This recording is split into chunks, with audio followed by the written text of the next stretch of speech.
Hello and welcome to the Fair Job Network podcast on Friday, the 14th of June. I'm Richard Palmer. And I'm Steve Chilcott. So everyone, today we're going to be looking at the Labour Party's manifesto, specifically how it pertains to the world of employment and how it might impact employers. Now, we've already done the Conservative and the Lib Dems, and you'll find a link to those below.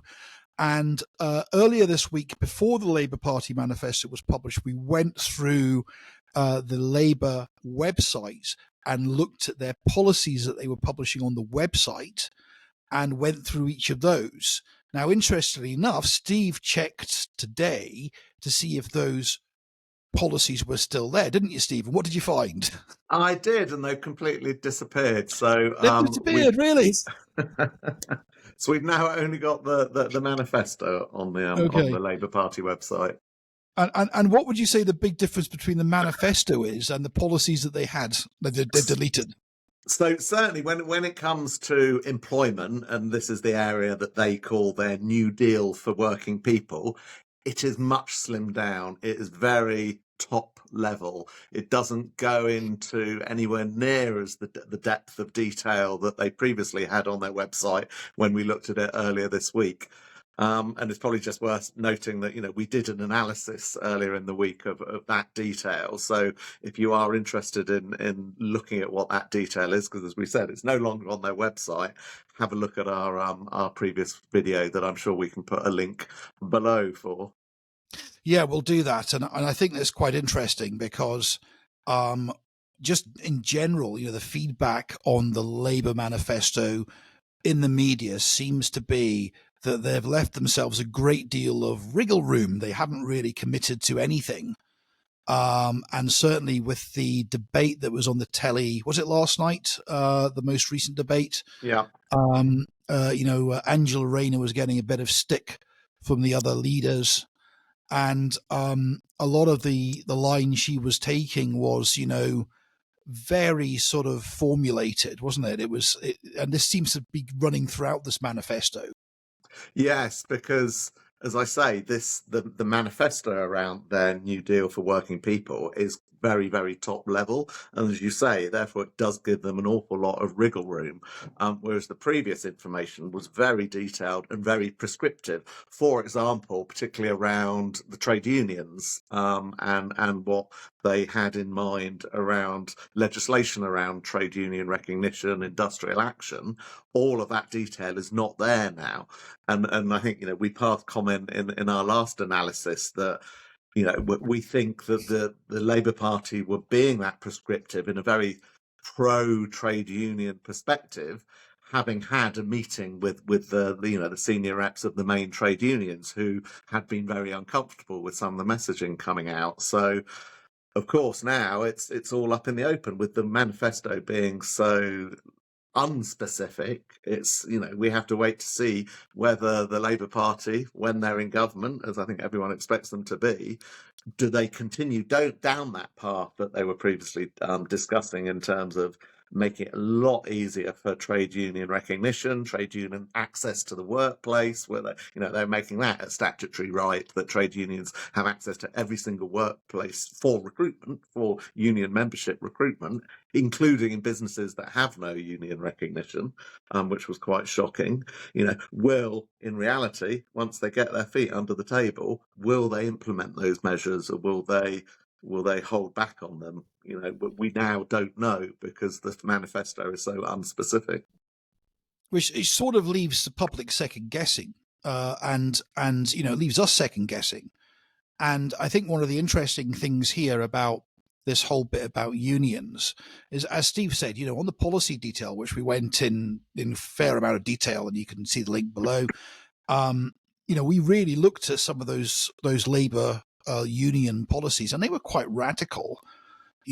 Forcing businesses to promote union membership.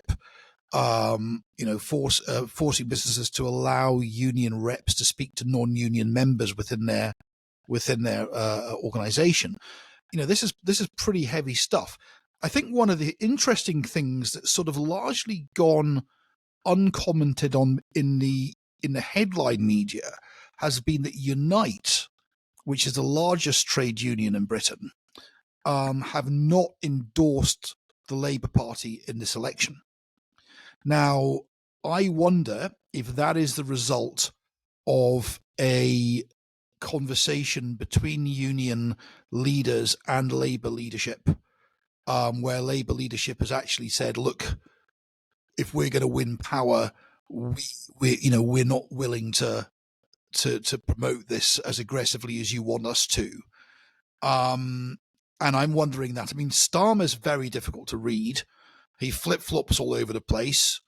And one of the things that he was talking about last week was how the government needs to step lightly in people's lives, which is actually a conservative with a small c way of governing.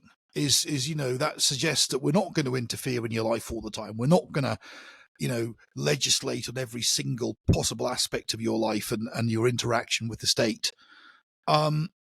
And I'm wondering whether or not this is a sign of the sort of Blairite management style government that actually Starmer may be looking at implementing here, rather than the sort of hard left one.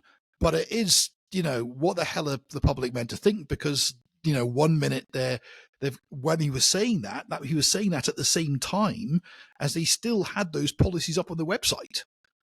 So, who knows what you're meant to think?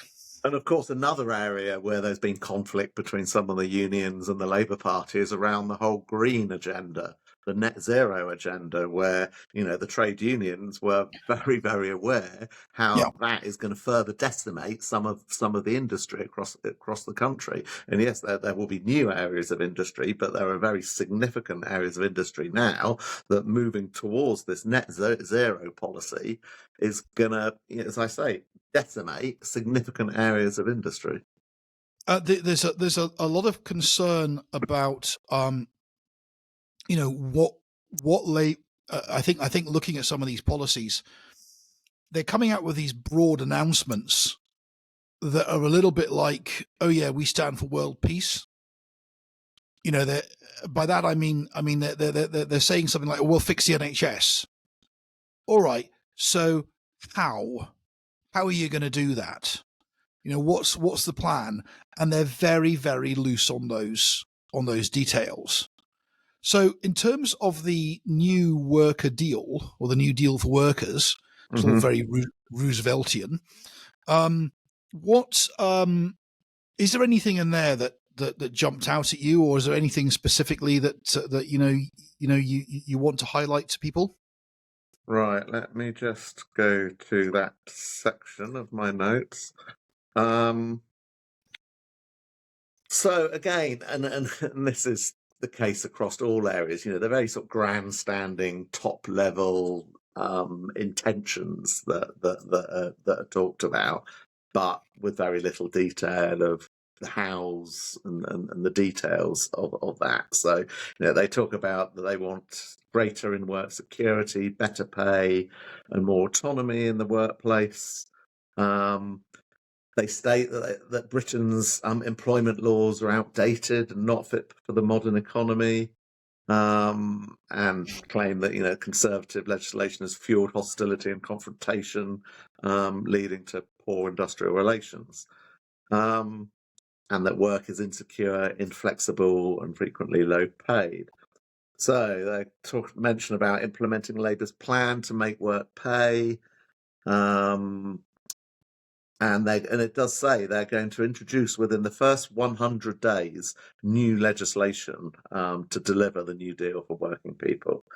And then they just mentioned that will include banning exploitative 0 hours contracts. Now, does that mean banning 0 hours contracts, or does that mean banning certain types of 0 hours contracts that they deem exploitative? We don't know. Again, talking about ending fire and rehire opportunity, and introducing basic rights from day one for parental leave, sick pay, and protection from unfair dismissal. So that all of those have been mentioned before. Yeah. So Um, if you want more detail on those particular policies, you can find it in the in our previous analysis. We're not going to go over it again here. But there are some, potential, headaches for particularly smaller businesses in there, aren't there, Steve? yes, yeah, no, absolutely.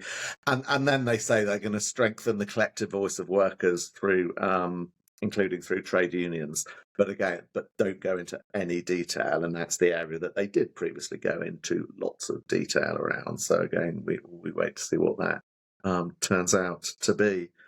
In terms of pay, oh, sorry, I've just jumped away from where I was. So they're going to make sure the minimum wage is a genuine living wage, changing the remit of the Independent Low Pay Commission. So for the first time, it accounts for the cost of living. Um, and this is fairly significant, removing the age bands for the national minimum wage. So currently there are different bands for younger workers, but they are all going to go. So there will be one band for everyone. So I might assume that will be in this first 100-day alteration to legislation that they're going to seek. So that's got some significant impact, particularly on the hospitality sector. Yes. Lots of businesses, particularly in towns and smaller hospitality businesses, independent restaurants, etc. They rely on young people working, who are still at home. I mean, my kid, my son was, until fairly recently, he was working in a local restaurant, and obviously he wasn't paid, the high level minimum wage.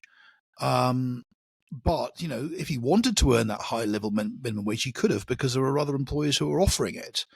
So again, treading lightly on people's lives. Is this really going to help small businesses? Mm.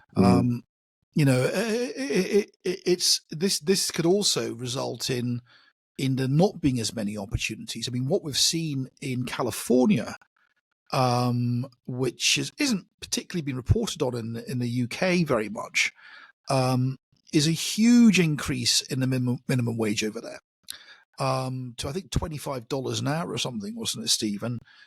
And the knock on impact is exactly what you'd expect, and that has been redundancies, and a drying up of employment, and also a massive increase in the cost of the products that have been pushed onto customers. Yeah, Um, yeah. I think this is going to be particularly challenging for restaurants. They're already very much up against it in terms of their running costs, and in most of the restaurateurs I know, and I know 2 or 3 of them around here, their margins are really tight. They're really tight, and it doesn't take much to sort of push them into a situation where they are going to have to price themselves out the market, Yeah. because And, because of their costs. and looking at the national living wage, this change will affect people, well, salaries or hourly rates to people who are under 21 years old.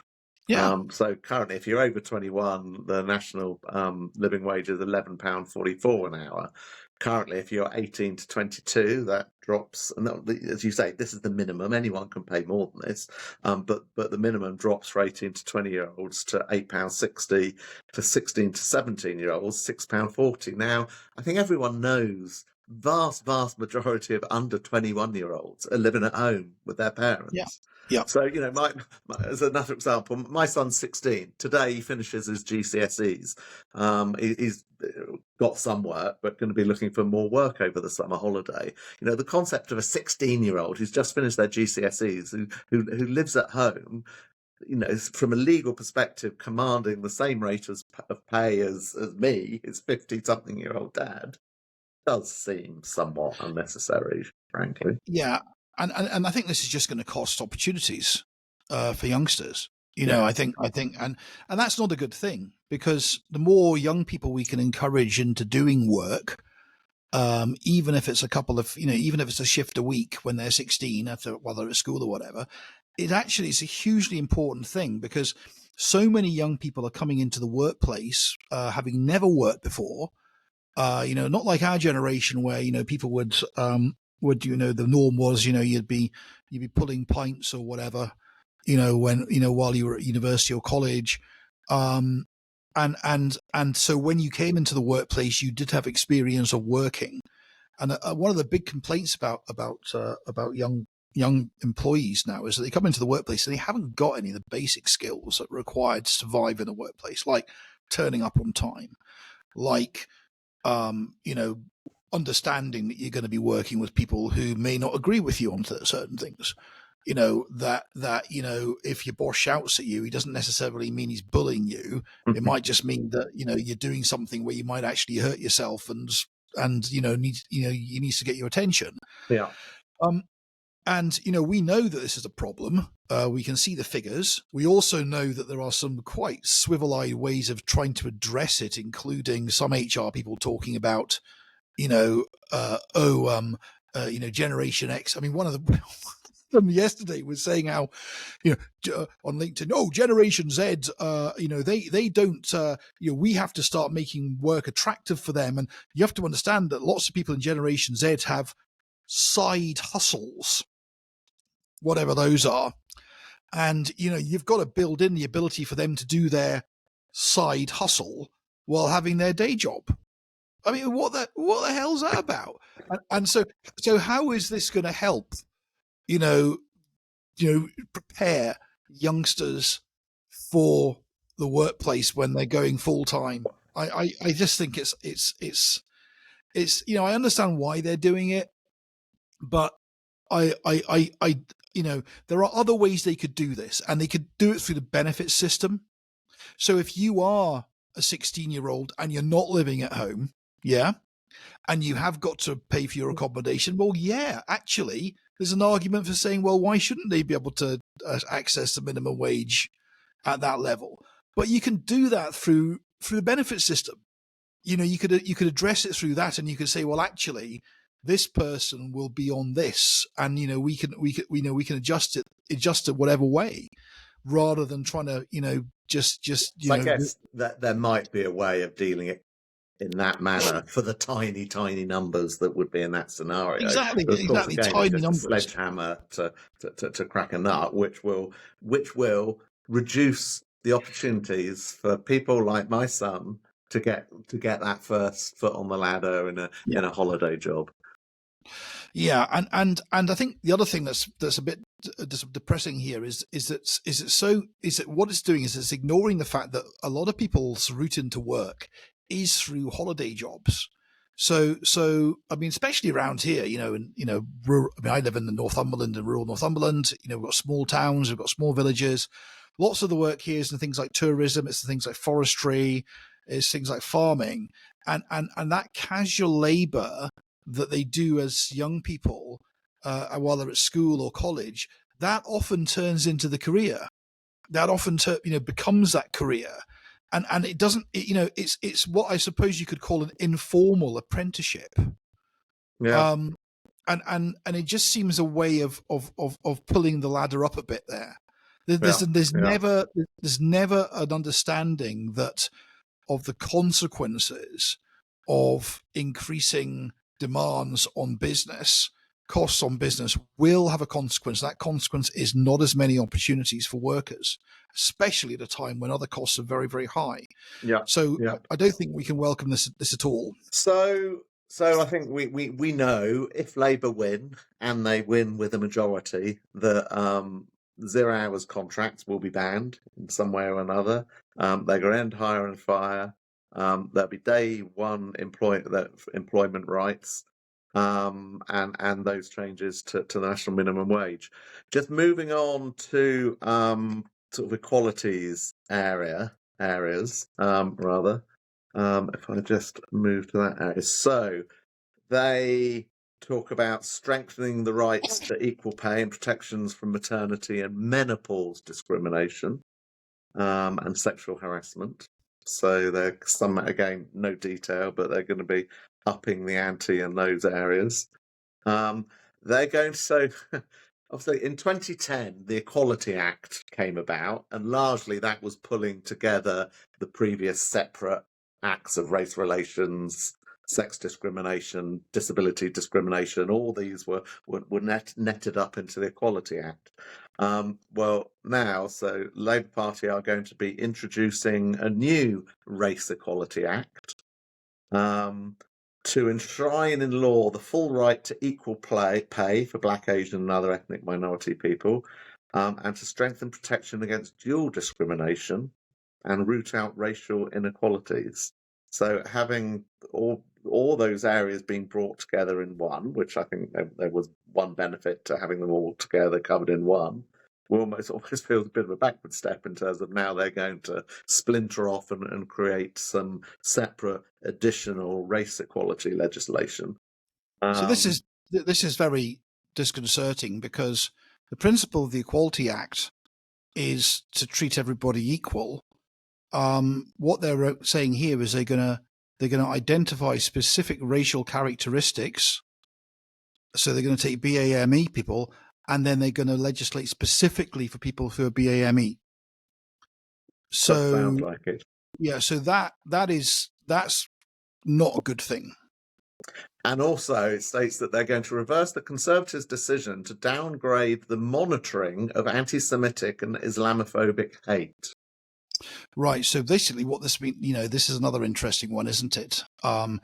We know that the Labour Party is a signature assigned the parliamentary committee's definition of Islamophobia, and in fact, the only political party who didn't was the Conservative Party. And there are some fundamental problems with that definition, because that definition essentially makes it Islamophobic to have any theological debate or question about Islam. So anyone who is discussing Islam as a religion is tarred with the same brush as somebody who would be being racist about somebody who was brown skin who was a Muslim. And I would also make a similar point to the point that you just made about ethnicity, creating legislation for specific ethnicities. Well, this sounds like creating specific protection for two specific religions. What about Hinduphobia? What about Christianophobia, which actually is also on the increase significantly? I know, there's been much discussion about anti-Semitism absolutely rocketing and Islamophobia rocketing. Why treat two of many different religions differently? Because other religions suffer discrimination as well. I think that Labour may win a large majority. They may struggle to get the public to accept some of this legislation, given how we've started to see a reaction from the public against the constant divisions in our society, particularly legislation that divides people. At a time when people are trying to sort of, most reasonable people are just trying to, find things to unite around as opposed to things to divide on. Yeah. I mean, I think there's an element of tilting at windmills here as well. Yeah. So they're also going to introduce, as we already have for gender pay gap, they're going to introduce requirements for disability and ethnicity pay gap reporting for large employers.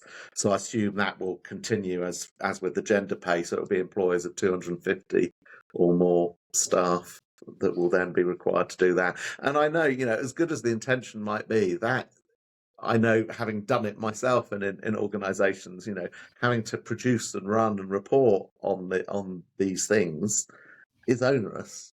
Invariably, it's not just a flick of the button. It's very detailed how you have to do it, which invariably requires an awful lot amount of work to get that data into the format that you need to publish. Yeah. And the other question I have with all this type of data is, to what end? To what end is this? Does this actually change anything? And I mean, we all know about for instance, there's been a lot of high profile reporting on BBC gender pay gap, but that BBC gender pay gap is for people who are already earning an awful lot of money. It's not for people who are earning minimum wage. Mm. I think there is certainly an issue we have around, as a society, around women who take time out of work to raise children, and also men who do the same. There are an increasing number of fathers who maybe aren't the main breadwinner, and they will park their career to spend more time on childcare and sacrifice their career prospects for doing so. So if this is another question around how we've got a big problem in this country about encouraging people to have families. It seems to me that the politicians haven't been particularly been interested in this. They talk about making it easier for parents, in the workplace, but by the same time, they're also, you also haven't addressed the situation of what happens if somebody takes 5 years out of their career, then comes back, because there is a benefit to society with somebody, going out and having children. And I think a lot of this comes from the over focus on GDP. Because if you focus on GDP as your only measurement for success in society, then it requires you to have a lot of people in work. If you've got people who are doing childcare and you're not classifying that childcare as some form of work for the greater good, which it is, because surely you want to create balanced, well engaged kids, and they're much better doing that through parents than you are through childcare. So it's just sort of, if they really want to address things like gender pay, well, why don't they look at, trying to sort of balance it out through the taxation system or something?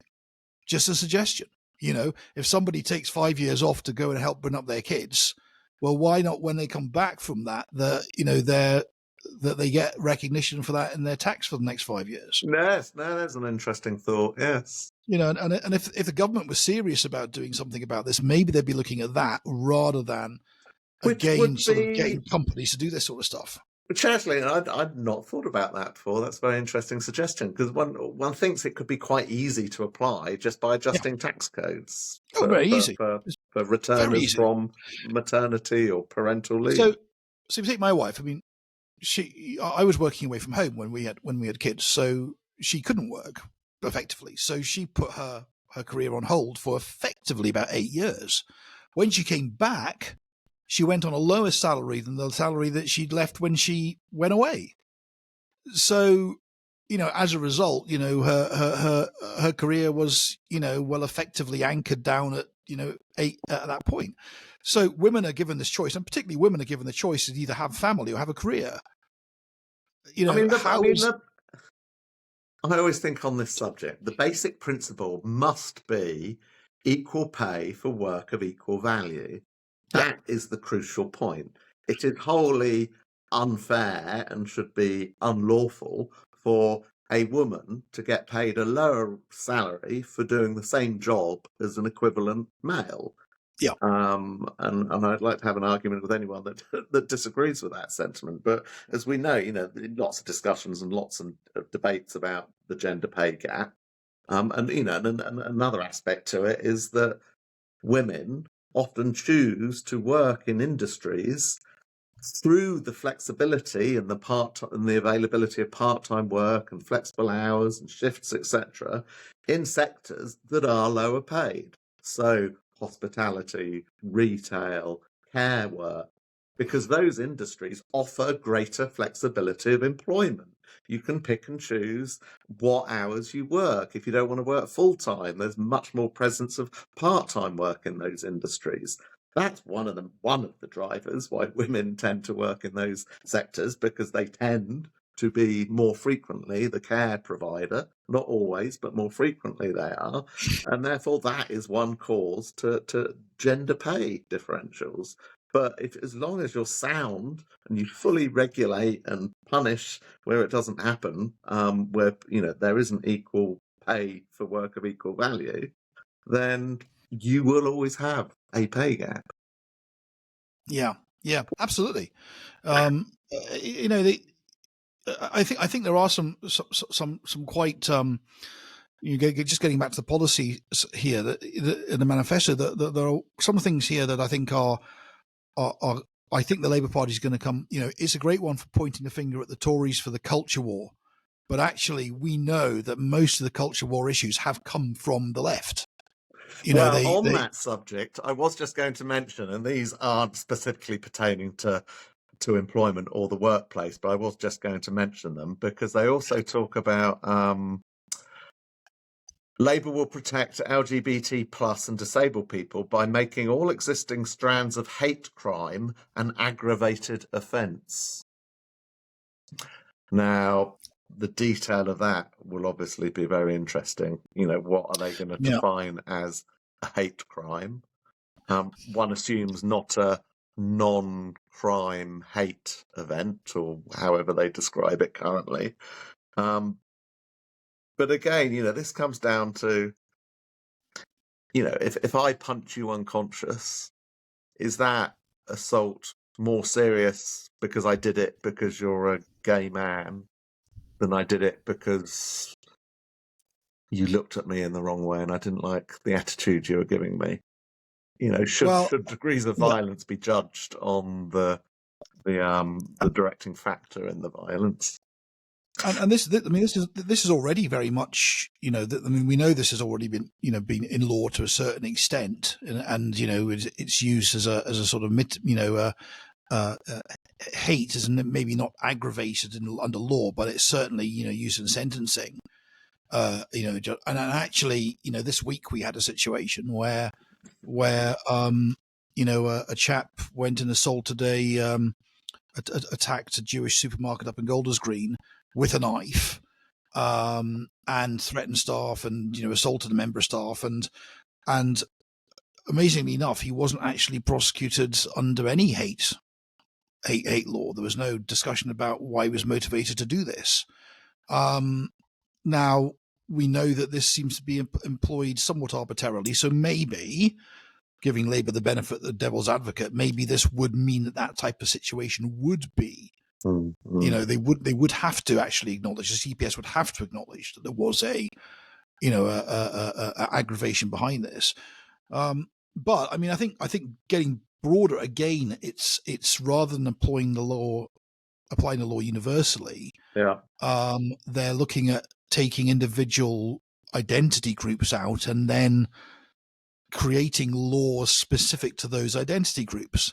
Yeah. And that again is disconcerting. We also know that another law that could actually really impact the workplace is the one around gender self-ID that Annalise Dodds has been talking about. Yes, on that one, there is another paragraph in the manifesto that's slightly shocking. So-called conversion therapy is abuse. So Labour will finally deliver a full trans-inclusive ban on conversion practices. But then does add, whilst protecting the freedom for people to explore their sexual orientation and gender identity. So they are going to ban trans conversion therapy. Now, I think that we don't want to get into too much detail on this, but I think there's a lot of confusion that when people think about conversion therapy, they think about trying to convert gay people to become straight, and some of the horrific practices that is entailed in the past. Trans conversion therapy is used to describe something very different to that. It's just having a conversation with a confused child, for example, and not jumping down the route of assumption that, the little boy, the little effeminate boy thinks he's actually a girl, and not doing anything to have a discussion around that might end up him not becoming a little girl. So again, it's the, at a time when the Cass report has finally created an environment where people, including people in the workplace, human resources, etc., can start having some serious conversations about this and the impact of it.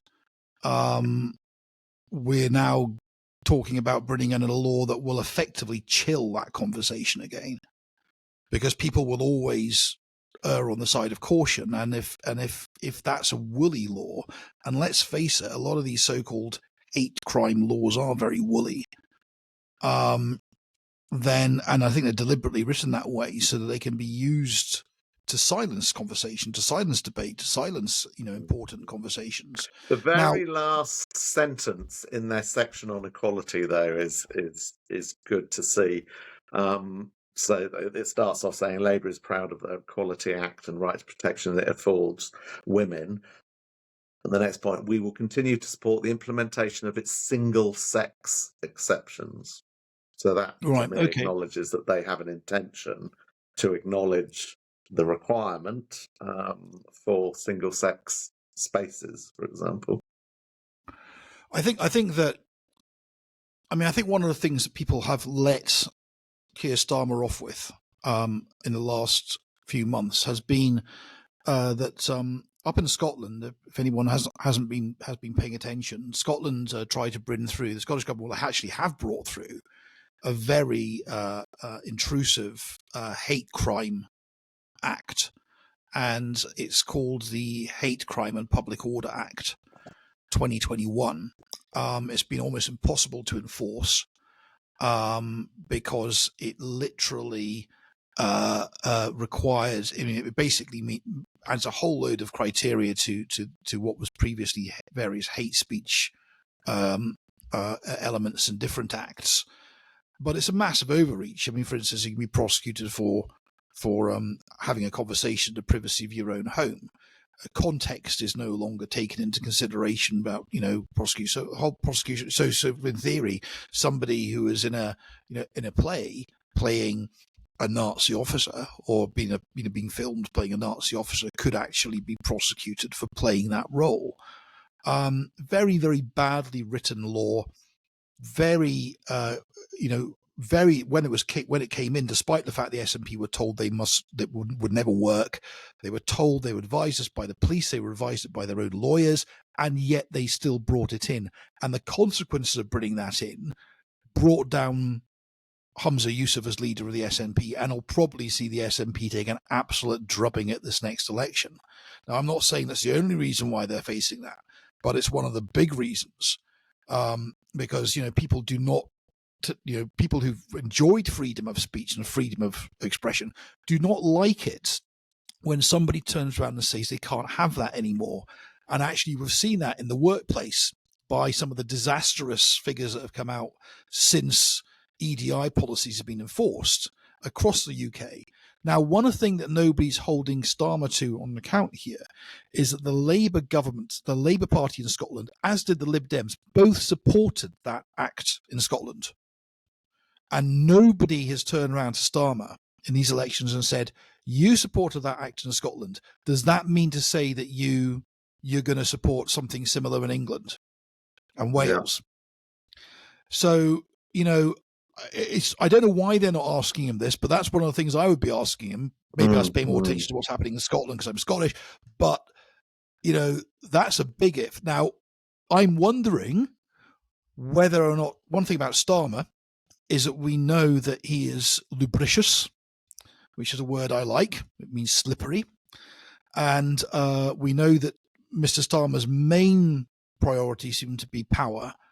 And I'm wondering whether or not he understands that on one side he's got the radicals in his party who are demanding very specific things. And on the other hand, he knows that he said that he's going to tread lightly as a government with people. And I'm wondering if he's seen, he's not stupid. He's seen what's happened in Scotland. Saw what happened to the Scottish government. He knows what, the pressures that people are under at the moment. And there might be something here where he's going to be a little bit careful about what he does.